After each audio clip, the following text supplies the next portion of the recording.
What's up, gamers? It's Steph from Settler of the Boards back with the next piece of my top 100 list. So let's get things started with number 60. I have Tumbling Dice, which is a bit big for the frame here. This is a super simple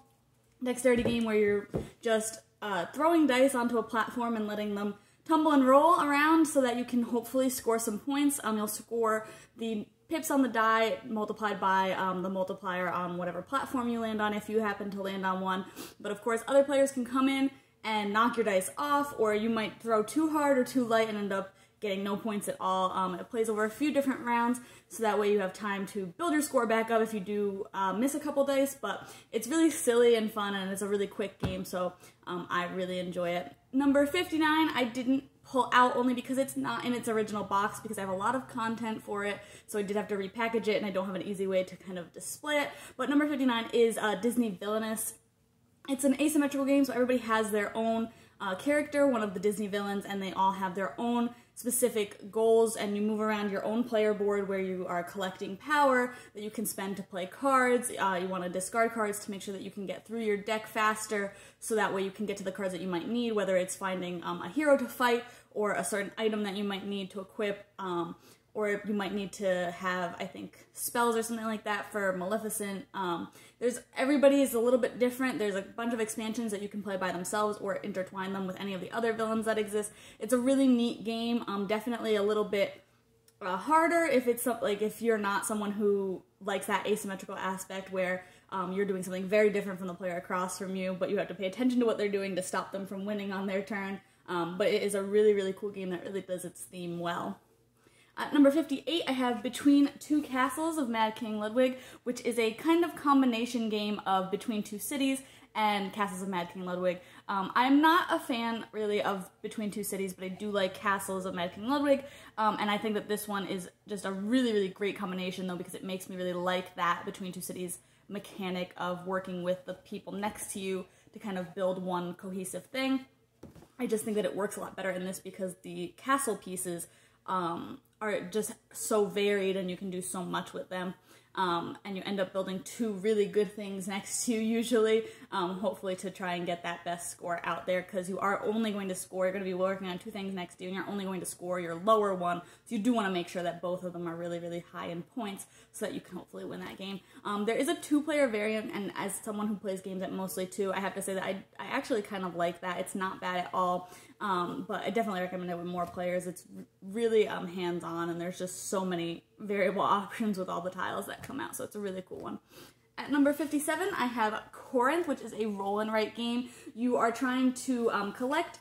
different dice to mark things off on your player boards, but you're also trying to use dice to kind of move around this path to score additional points or get yourself some abilities for in-game that'll let you adjust dice or gain more things when you take certain numbered dice. It's a really cool one, and it has a really fun rule that I like that obviously I've never actually gotten to do, but I think that basically if you ever roll all of the dice, and I think there's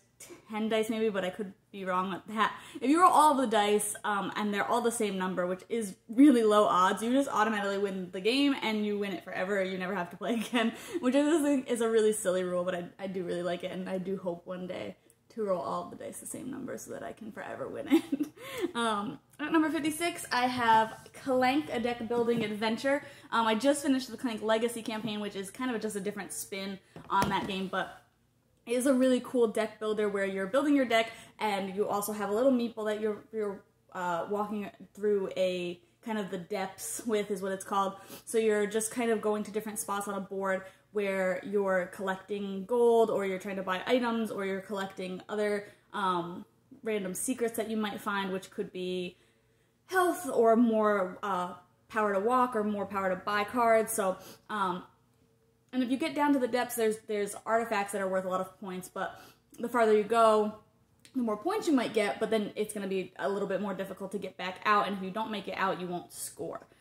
So it's definitely a balance of that deck building and as well as just moving around the board and trying to make sure that you have a plan at all times, and you don't want to flood your deck with something that's not going to let you continuously move, because if you can't move, you might not score, and you definitely don't want to do that.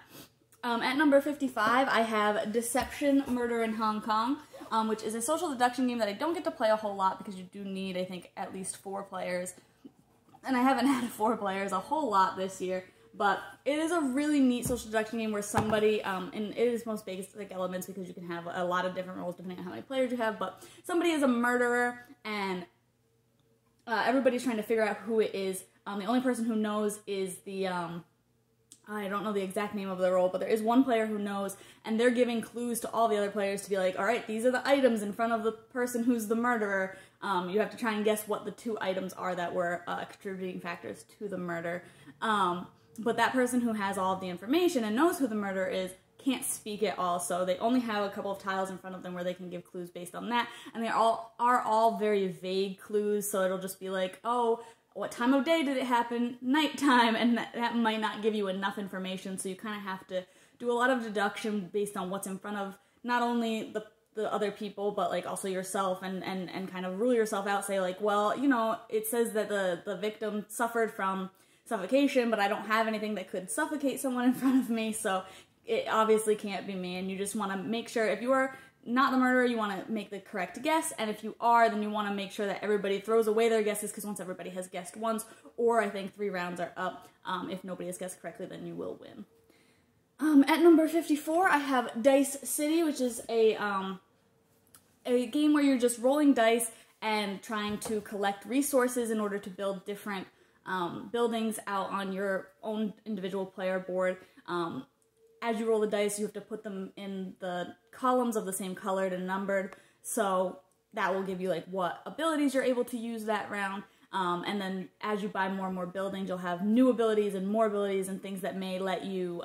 manipulate those dice a little bit or re-roll them or anything like that. But it's a really neat game. It's so variable with all the different cards that come out, and where you can put them anywhere, so you can have a different board every single time that you play, and have completely different turns every single time, so it's really, really neat in that aspect. At number 53, I have Potion Explosion, which is a really cool game where you're kind of a mad scientist and you're creating explosions with potions. You have this little